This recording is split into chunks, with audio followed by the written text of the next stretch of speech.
México, verano del año 1519 de nuestra era. Un viajero arriba al Palacio Real del Gran Moctezuma con nuevas tan asombrosas como inquietantes. El hombre afirma haber visto una montaña flotante que navegaba sin tocar tierra en ningún momento.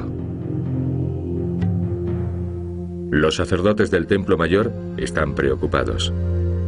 ¿Podría tratarse de una amenaza? ¿Qué dios o qué demonio sería el causante de tan singular fenómeno? Moctezuma, en cambio, está seguro de que el enigmático avistamiento presagia el cumplimiento de una arcaica profecía.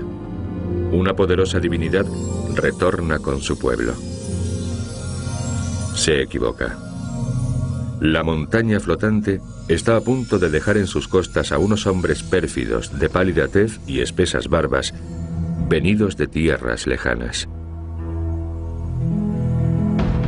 Y Moctezuma estaba a punto de descubrir que el desembarco de aquellos hombres anunciaría el ocaso del glorioso y vasto imperio azteca.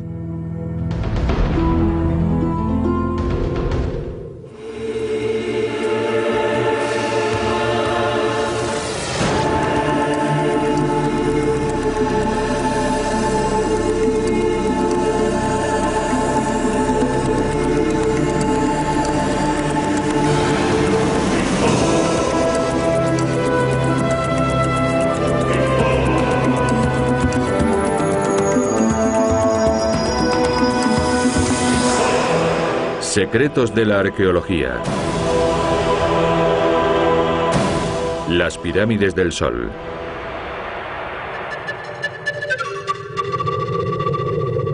En 1978, en el transcurso de unas excavaciones realizadas en el entorno de la Catedral de la Ciudad de México, se halló una pesada losa decorada con espléndidos bajorrelieves que alguien, mucho tiempo antes, había destruido y enterrado. Los arqueólogos se preguntaban quién pudo destrozar esta hermosísima obra de arte y por qué. Para responder a estas preguntas, debemos remontarnos en el tiempo hasta el año 1519, cuando la Ciudad de México, una de las más vastas y populosas urbes del mundo, aún no existía. En su actual emplazamiento se alzaba una extraordinaria e increíble ciudad, Tenochtitlán. Se trataba de la capital y el corazón del grandioso imperio azteca.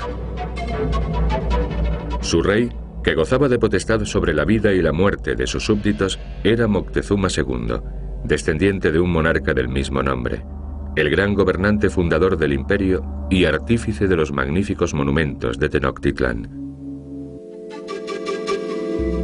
Al igual que su predecesor, Moctezuma era un soberano enormemente piadoso, devoto especialmente del dios Quetzalcóatl, la serpiente emplumada, a quien estaban dedicados centenares de templos.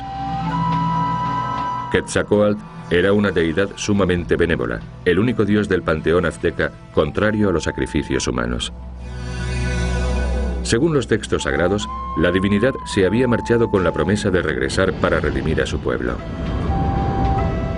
Y conforme al calendario azteca, en el año 1519 de nuestra era, finalizaba uno de los ciclos sagrados. Eso significaba que la vuelta de Quetzalcóatl podía ser inminente, y eso es lo que Moctezuma supuso cuando tuvo noticia de la montaña flotante avistada en el océano. Sin embargo, no fue un dios quien se presentó en 1519, sino el conquistador extremeño Hernán Cortés. Y la montaña flotante no era sino un galeón español repleto de soldados y armamento. Tomándolo por una divinidad, los aztecas recibieron a Cortés con todos los honores. En agradecimiento, Cortés destruyó la capital azteca y exterminó a sus moradores. Moctezuma murió y su sucesor, Cuitláhuac, se vio obligado a capitular. Pero ¿cómo fue posible una derrota tan aplastante? Los invasores esgrimían unas armas de gran capacidad destructora desconocidas para la población indígena. Cañones, arcabuces, pistolas y caballos, que demostraron ser formidables máquinas de guerra.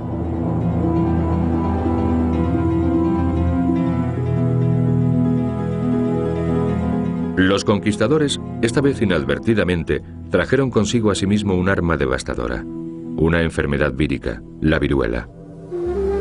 En el Nuevo Mundo, el virus de la viruela halló un territorio virgen. Perecieron millones de personas, más de 2/3 de la población azteca. Y entre ellas, su último soberano, Cuauhtémoc, cuya muerte supuso el fin de la antigua y gloriosa civilización azteca. De no haber sido por la epidemia, quizá los combatientes aztecas no habrían salido tan mal parados en su enfrentamiento con el invasor. Se los consideraban nobles guerreros y frecuentemente utilizaban predadores como el águila para simbolizar su poderío. Estas estatuas de más de 1,80 m de altura, actualmente expuestas en el Museo Nacional de Antropología de la Ciudad de México, nos muestran su aspecto. Las efigies custodiaban en tiempos las puertas de un templo denominado, con toda justeza, Templo de los Guerreros. La grandiosa urbe de Tenochtitlán fue fundada en mitad de un vasto lago situado en una meseta rodeada de montañas. Los pobladores primigenios de este paraje fueron gentes tenaces que no se arredraban ante la adversidad. Convirtieron su asentamiento original en una de las metrópolis más extensas y pobladas del mundo conocido. Entre los proyectos que acometieron se cuentan las presas, los canales y el drenaje de los pantanales. Cuando los soldados regresaban victoriosos con su botín, debían de visitar el importantísimo mercado de Tlatelolco. Aquí regatearían tratando de adquirir algún precioso tejido o plumas de aves exóticas a fin de enriquecer su atavío. Tlatelolco se hallaba en el solar donde hoy se encuentra la Plaza de las Tres Culturas de la Ciudad de México. En ella aún se hallan restos del antiguo mercado azteca mezclados con trazas de un pasado más reciente. Los arqueólogos han desenterrado una pirámide principal reconstruida en 14 ocasiones, así como otras pirámides, plataformas, escalinatas y altares.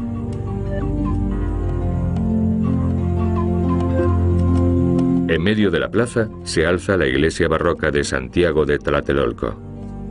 Y no muy lejos, la moderna sede del Ministerio de Asuntos Exteriores. Por desgracia, para erigir este rascacielos y la carretera adyacente, se sacrificaron la pirámide de Quetzalcóatl y un templo de menor entidad dedicado a su adoración.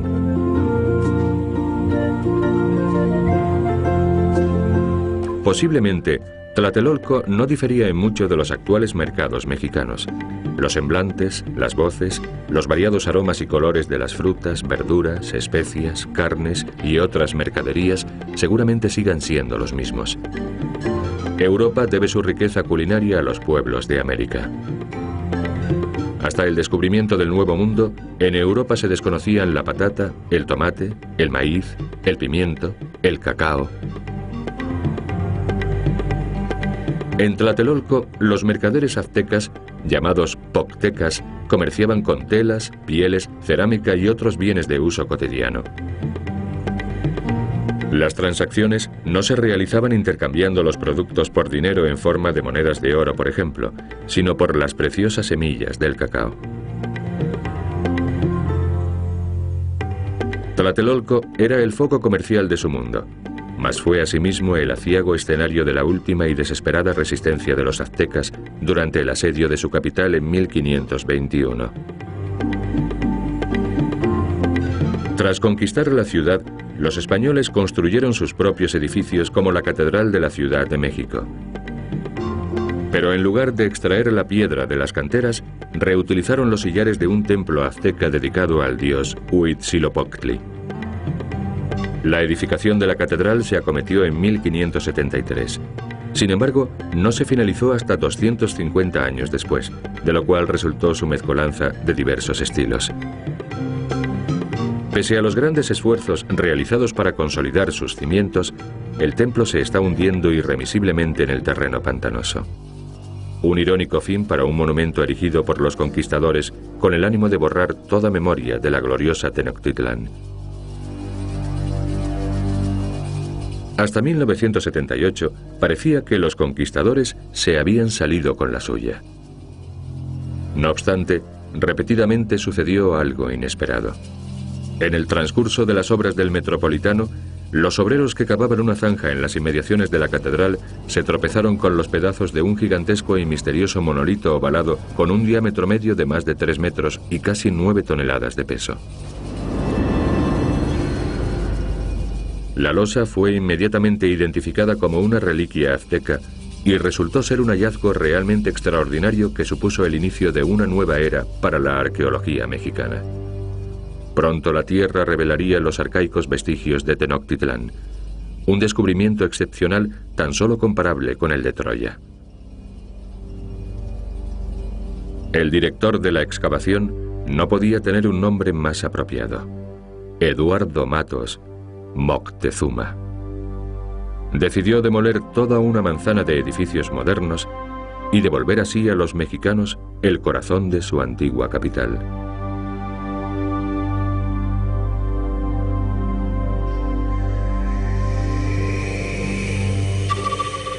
A partir de los numerosos restos que hasta el momento se han recobrado, los científicos son capaces de imaginar el magnífico aspecto de la metrópolis azteca. El centro de Tenochtitlán, situado entre la catedral y el Palacio Nacional, en la plaza del Zócalo, era, fundamentalmente, un complejo religioso repleto de templos erigidos sobre la cima de pirámides con sus características escalinatas empinadísimas y sus vivas pinturas murales. La ciudad, situada a una altitud de casi 2000 metros, estaba circundada por un lago, colinas y montañas. Se comunicaba con los territorios adyacentes por medio de múltiples calzadas y se encontraba surcada por un sinnúmero de canales navegables. Era una vastísima metrópoli de más de 1.200.000 habitantes. En el centro ceremonial, el Teocalli, se elevaban numerosos templos dedicados a las deidades más importantes. El más impresionante era el Templo Mayor, el corazón religioso de Tenochtitlán, destino de los peregrinos y morada de los sacerdotes y las divinidades.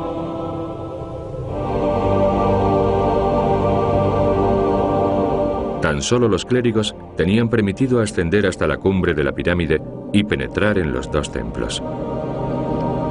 A ambos lados del santuario se erguían sendos edículos sagrados bajo la advocación de los dioses Quetzalcóatl y Tezcatlipoca.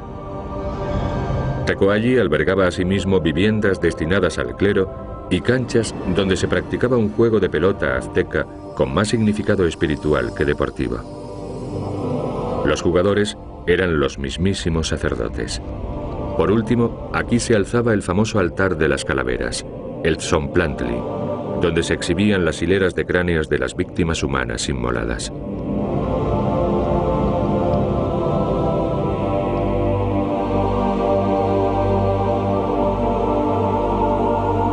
Para el pueblo azteca, los ritos religiosos y los sacrificios eran una necesidad, la única forma posible de ganarse la benevolencia de los dioses.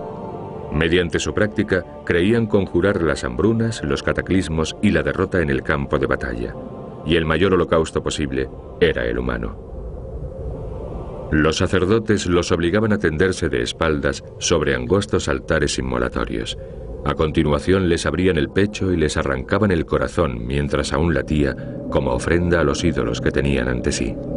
Esta descripción de un historiógrafo español contemporáneo ilustra un ceremonial de ofrenda a Huitzilopochtli, el dios del sol y la guerra.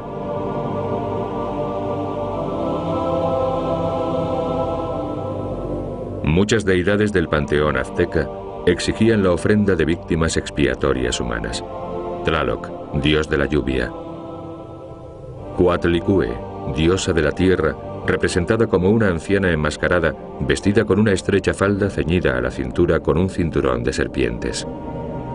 Xiuhtecutli, el dios del fuego. Mayahuel, diosa de las bebidas alcohólicas, sobre todo de la más consumida en aquellos tiempos, el pulque. La excavación de Tenochtitlán se prolongó por espacio de 5 años y sacó a la luz más de 7.000 objetos, entre los que se contaban esculturas, pequeños artefactos, exvotos y cráneos de personas sacrificadas. La mayoría de las reliquias se custodian en el modernísimo Museo del Templo Mayor. El monolito que desencadenó la excavación arqueológica ocupa un lugar destacado en el centro del museo. El disco está decorado con un bajorrelieve con la efigie de la diosa de la luna, Coyolxauhqui, la que se maquilla la cara con cascabeles. En la superficie esculpida, su cuerpo aparece desmembrado. Según la leyenda, fue asesinada y descuartizada por su hermano Huitzilopochtli, dios de la guerra, que la acusaba de haber tratado de matar a su madre, Coatlicue, diosa de la tierra.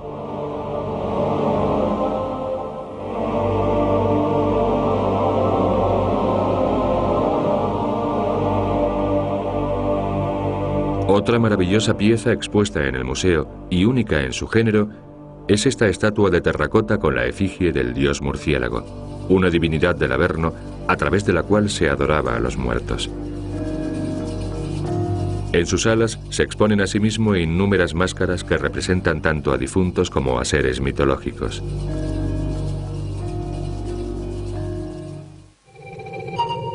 El pueblo azteca atesoraba una gran cantidad de narraciones sobrenaturales y mitológicas. Los ancianos hablaban acerca de una ciudad mágica y opulenta dotada de espléndidos palacios que existía aquí, en la tierra. Aquella urbe se llamaba Teotihuacán, el lugar donde los hombres se convirtieron en dioses. Estas pirámides y ruinas son cuanto pervive de la en tiempos majestuosa ciudad que entre los siglos IV y V de nuestra era fue la sexta ciudad más poblada del mundo. En tiempos de la civilización azteca, el lugar ya había quedado abandonado y se encontraba parcialmente invadido por la jungla. No obstante, los aztecas creían que estas increíbles pirámides habían sido erigidas por los dioses varios milenios antes, de modo que peregrinaban a la ciudad. Los arqueólogos han descubierto que Teotihuacán fue fundada alrededor del año 200 a.C. por gentes procedentes del Valle de México.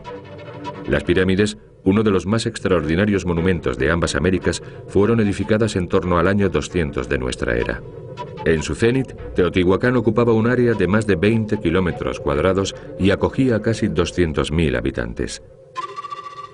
Los monumentos se encuentran en el valle de Anáhuac, en mitad de un paisaje árido que acentúa su atmósfera mágica y misteriosa. Actualmente atrae a un buen número de personas que se congregan aquí regularmente para celebrar el rito de salutación al sol.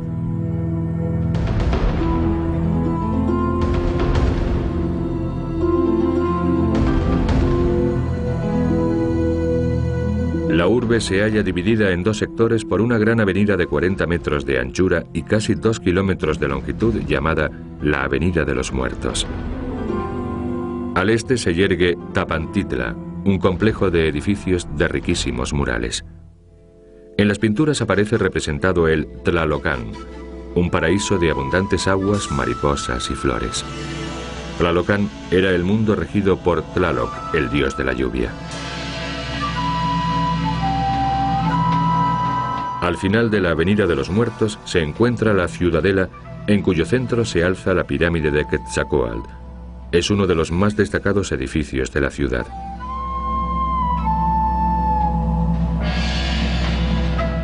Junto a su base hay estatuas esculpidas en piedra caliza y policromadas con los pigmentos naturales que en tiempos decoraban la totalidad de la pirámide. Se trata de efigies de la serpiente emplumada Quetzalcóatl. Originalmente estaban pintadas con vivos colores. Los cuerpos ondulantes de los ofidios emergen de los muros de las pirámides, y sobre su cabeza el dios luce una corona de plumas.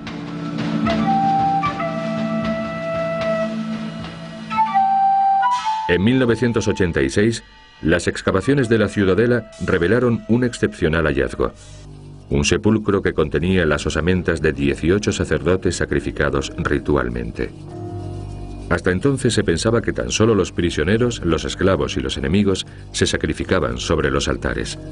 Aquí estaba la prueba de que el rito del holocausto no era discriminatorio. La vista más imponente, sin embargo, nos la brinda la Plaza del Sol. Amén de las ruinas de un altar y varios templos, en ella se encuentra la Pirámide del Sol. Con sus 70 metros de altura y sus 225 de lado, es casi tan enorme como la pirámide egipcia de Keops en Giza, una de las 7 maravillas del mundo antiguo.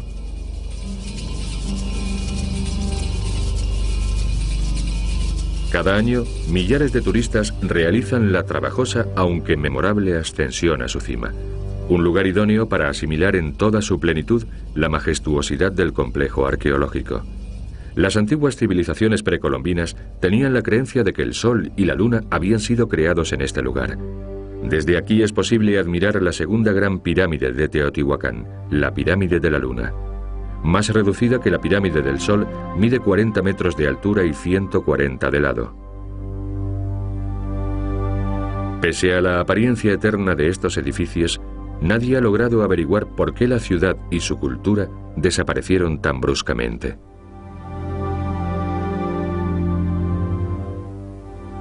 Al parecer, su fin llegó en torno al año 750 de nuestra era. Algunos arqueólogos piensan que la ciudad fue destruida e incendiada y sus moradores huyeron. Mas nadie sabe quién fue el responsable de la masacre ni qué se hizo de los supervivientes. Otros expertos achacan la caída de Teotihuacán a un mero cambio climático que habría hecho inhabitable esta región. Pero esta hipótesis no explica los incendios ni la destrucción. De modo que el misterio de la ciudad perdida de Teotihuacán, el lugar donde los hombres se convirtieron en dioses, aún persiste. Uno de los hallazgos más asombrosos de la historia de la arqueología mexicana es la Piedra del Sol. Tras haber escapado milagrosamente a la furia de los españoles, fue hallada en 1790 en la Ciudad de México e incorporada a la fachada oriental de la catedral. Los fascinantes símbolos esculpidos en este tesoro azteca la convertían en el centro de numerosos acontecimientos religiosos. Actualmente, la reliquia puede contemplarse en el Museo Nacional de Antropología de la Ciudad de México, un lugar que acoge una infinidad de testimonios de los orígenes de los pueblos que habitaron América Central a lo largo de los milenios. Un recipiente con forma de mono bellamente labrado en fragilísima obsidiana negra, cabezas esculpidas en roca volcánica con ojos y dientes de madreperla y pupilas de pirita, pipas de terracota, instrumentos musicales y millares de artefactos legados por la gran civilización azteca.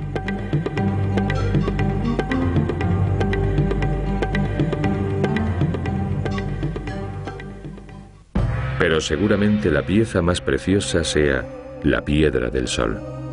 Los arqueólogos han estudiado el disco durante años tratando de desentrañar el enigma de sus signos.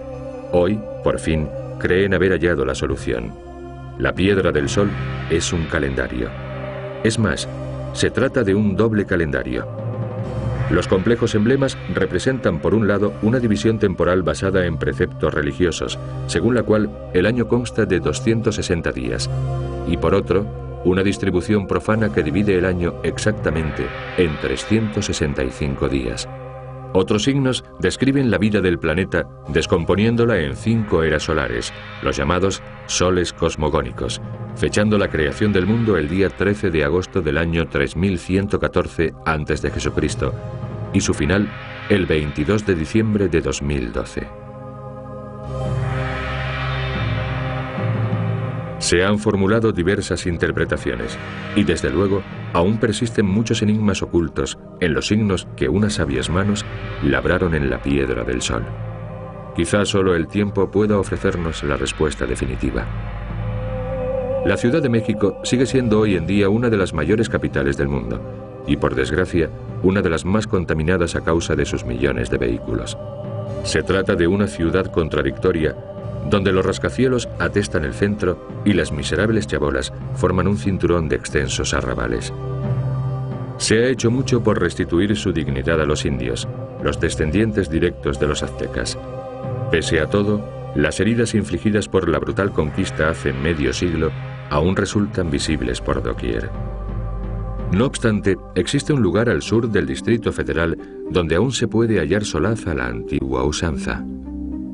El paraje llamado Xochimilco, aunque forma parte de la ciudad moderna, aún retiene rasgos de la antigua Tenochtitlán. Sus canales serpentean en torno a las chinampas, unos jardines flotantes obtenidos drenando las marismas, la misma técnica empleada por los aztecas para fundar su capital. Los domingos, la zona se ve abarrotada de gentes que acuden a comer a bordo de embarcaciones de vivos colores, con mariachis cantando al amor no correspondido. Canciones tristes, como este poema escrito hace más de 500 años por un príncipe azteca. Moriré como las flores que se marchitan. Nada quedará de mi nombre, nada de mi fama sobre la tierra. Que haya flores al menos, que haya una canción al menos. ¿Qué puede hacer mi corazón? Sin objeto alguno hemos pasado por este mundo. Pero sí que tuvieron un objeto. Quizá los guerreros aztecas y los soberanos que entregaron sus vidas para defender esta grandiosa civilización se sintieran desesperados en su ocaso. Pero ha quedado algo de su fama sobre la tierra. Y flores también. Mas están hechas de piedra y se llaman pirámides. Y tienen el sol para coronarlas por toda la eternidad.